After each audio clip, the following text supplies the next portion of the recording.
Keeping an eye on interest rates. If you are looking to buy a home, you're still under 7% on a 30-year fix. It's backing up a tad, but so far, the drill is if you could stay under 7, you'll still keep interest. Jarrod Randolph is the real estate business and financial expert at Vestre Partners. He's the CEO. Jarrod, that tends to be kind of like a quasi rule of thumb. Keep it under 7, things good. Goes over 7, things not so good. What do you think? Here's what everyone needs to realize. The sky is not falling. If you were to pay 7% today, there's 3 things that can happen for you as a purchaser. In 3 years from now, the interest rates go up to 10%. You won because you're at 7%. They stay at 7%, you're locked in. They go down to 4%, you refi. The key is if you can afford the home, get into the market today. The affordability crisis and the amount of stock that we have in the marketplace is not going to get better at any point in time. Find something you can afford and get into the market today. But being under 7, yeah, that's the key right now, and that's a good number to come in at. What about being under a different number, 6% when it comes to the realtor's cut of the price on a home? Finally agreed. It could get down to 4, it could get down less. But what about that as a factor for potential buyers and sellers?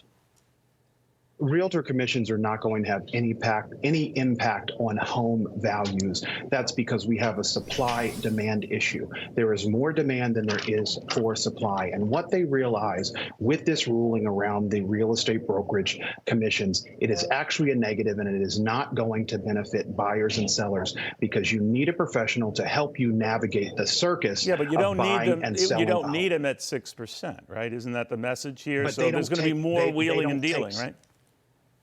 They don't take 6% home, and that's one of the key things to remember. That's split between 2 sides. I think everyone knows that. I'm just wondering, why would that not make a difference? If I'm a seller, I've been thinking twice about putting my home on the market. Now I know, and you're right. I mean, these things are negotiated. They've been negotiated for years. A lot of people haven't paid the 6%, whether it's split or not. But having said that, you don't think in the end this makes a difference? Actually, it could be very helpful. It could ignite demand. People think, hey, I can score a better deal here. Well, demand is still at an all-time high, and we're still at an all-time low for inventory. So at this point in time, that it'll have a negligible impact on the actual transactions that are happening in the market today. No, it is not going to have a major impact the way in which they think it is going to. All right, so if you're looking to see a big difference in how realtors will work, do you think realtors who heretofore might have been used to getting 6%, whether they split it with someone else and it's 3 and 3, I get all of that, might not work as hard if it's 5%, 4%?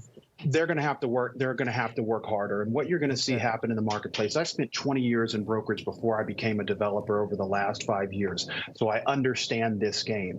There's going to be a lot of brokers who have come into the marketplace thinking it was going to be easy money who are going to get out. There's some of the agents who have been in the industry for years who are going to leave because of the competition around the commissions. But it's going to force these good brokers to actually step up their game and provide a better service so they do command top dollar. Got it. Well said. Jarrod, thank you very much. Very good seeing you.